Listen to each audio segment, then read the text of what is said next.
یا ایھا الذین آمنوا، اے ایمان والوں، لا تقتلوا الصید وانتم حرم، جب تم حالت احرام میں ہو تو شکار نہ کرو. جو حالت احرام میں ہو اس پر خشکی کا شکار کرنا یہ حرام ہے. جانور کی طرف شکار کرنے کے لیے اشارہ کرنا یا کسی طرح بتانا بھی شکار میں داخل ہے اور یہ بھی ممنوع ہے. حالت احرام میں ہر وحشی جانور کا شکار ممنوع ہے، چاہے وہ وحشی جانور حلال ہو یا نہ ہو، لیکن بعض جانور اس سے مستثنا ہیں. حالت احرام میں کاٹنے والا کتا، کوا، بچھو، چیل، اسی طرح چوہا، بھیڑیا اور سانپ، ان جانوروں کو مارنے کی اجازت ہے. حدیث پاک میں ان جانوروں کو فواسق کہا گیا. کاٹنے والا کتا، کوا، بچھو، چیل، چوہا، بھیڑیا اور سانپ.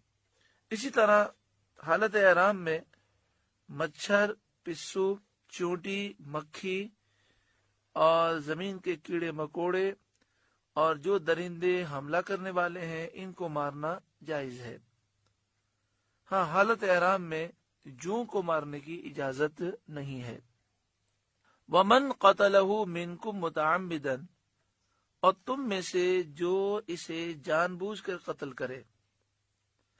حالت احرام میں جن جانوروں کا مارنا منع ہے وہ ہر حال میں منع ہے. جان بوجھ کر مارنا بھی منع ہے اور خطان مارنا بھی منع ہے. اس آیت کریمہ میں قصدن مارنے کا حکم بیان ہوا اور احادیث طیبہ میں خطان مارنے کا حکم بیان کیا گیا. وَمَنْ قَتَلَهُ مِنْكُمْ مُتَعَمِّدًا، تو تم میں سے جو کوئی شکار جان بوجھ کر کرے، فَجَزَاءٌ مِثْلُ مَا قَتَلَ مِنَ النَّعَمِ، تو اس کا بدلہ یہ ہے کہ ویسا ہی جانور مویشی سے دے.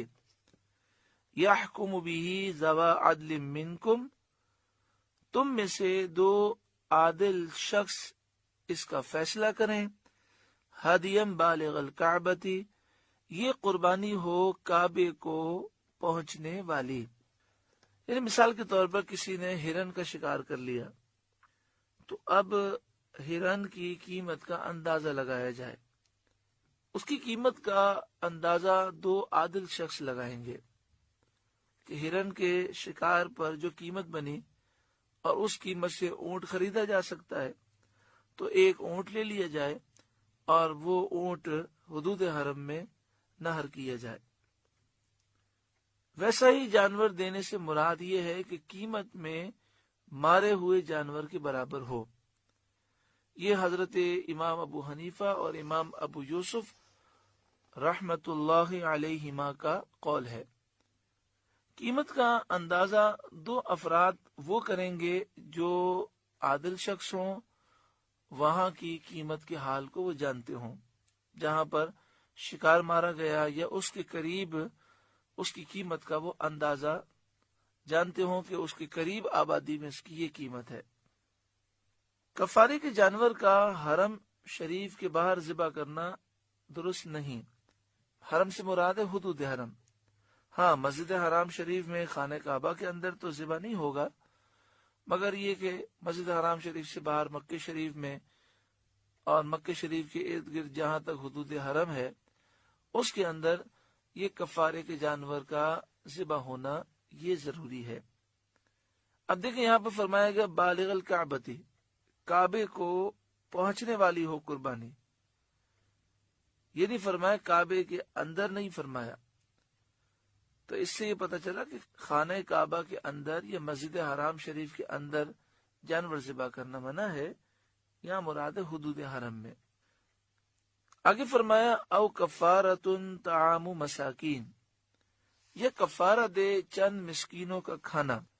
اس سے مراد یہ ہے کہ جیسے مثال کے طور پہ ہرن شکار کی اور اس کا اندازہ لگایا گیا تو پتہ چلا بھئی اس کی قیمت 30,000 روپے ہے، تو اب 30,000 روپے کا وہ جانور لے لے جس کی قربانی ہو سکتی ہے اور حرم شریف کی حدود میں اس کی قربانی کر دے، اسے ذبح کر دے تو کفارہ ادا ہو جائے گا۔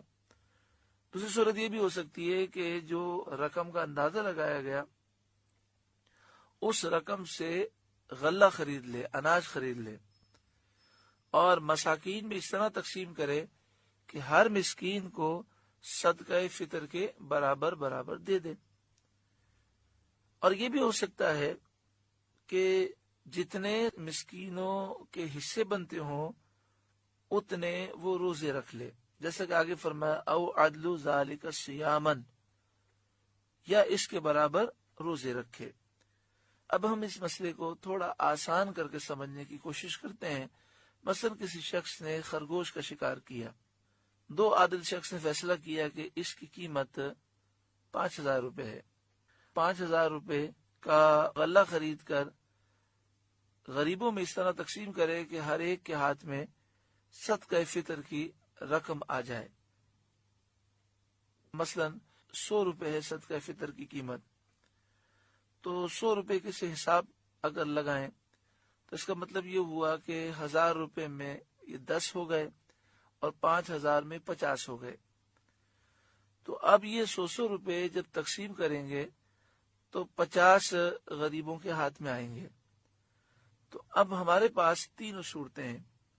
ایک صورت یہ ہے کہ 5,000 روپے کا اندازہ لگایا گیا، اگر 5,000 روپے میں کوئی قربانی والا جانور آتا ہے تو حدود حرم میں اسے ذبح کر دے۔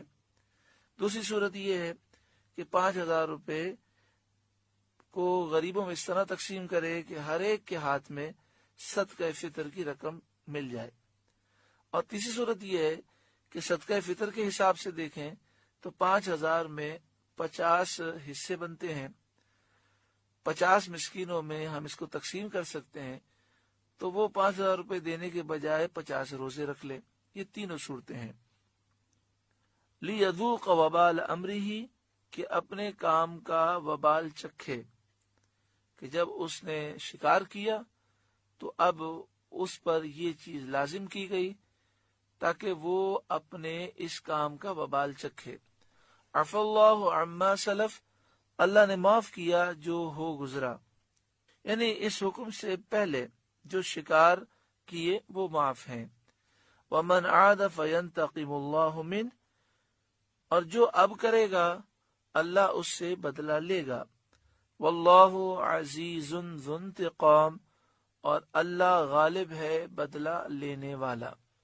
ہمارے یہاں پر اتنا تو لحاظ رکھا جاتا ہے کہ حدود حرم میں شکار نہیں کیا جاتا، لیکن بعض لوگ حدود حرم میں جانوروں کو تنگ کرتے ہیں، جیسے کبوتر کا معاملہ ہے، تو وہ کبوتروں کو اڑاتے ہیں اور اس سے وہ مزے لیتے ہیں، تصویریں کھینچتے ہیں، موویاں بناتے ہیں، سیلفیاں بناتے ہیں۔ شرعی مسئلہ یہ ہے کہ حرم شریف کے جو جانور ہیں، مثلا حرم شریف کا کبوتر ہے، وہ کسی جگہ بیٹھا ہے تو آپ اسے اڑا کر اس جگہ پہ نہیں بیٹھ سکتے، اس کا احترام کرنا ہے۔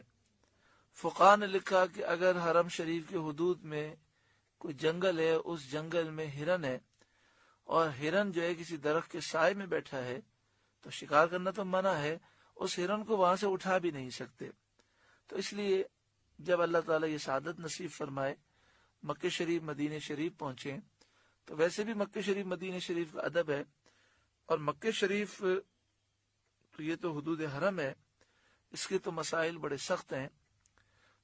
احتیاط کا تقاضا یہ ہے کہ مکہ شریف ہو یا مدینہ شریف، وہاں کے کبوتر اور اس طرح کے جو جانور ہیں انہیں تنگ نہ کیا جائے۔ ہاں یہ ضرور ہے کہ چلتے چلتے بسا اوقات ہمیں نکلنا ضروری ہوتا ہے اور جگہ جگہ کبوتر بیٹھے ہوئے ہوتے ہیں تو ہم گزر رہے ہوتے ہیں، اس وجہ سے وہ اڑ جاتے ہیں، وہ الگ بات ہے، لیکن کوشش یہ کرنی چاہیے کہ ہماری وجہ سے حرم شریف کے جانوروں کو تکلیف نہ پہنچے۔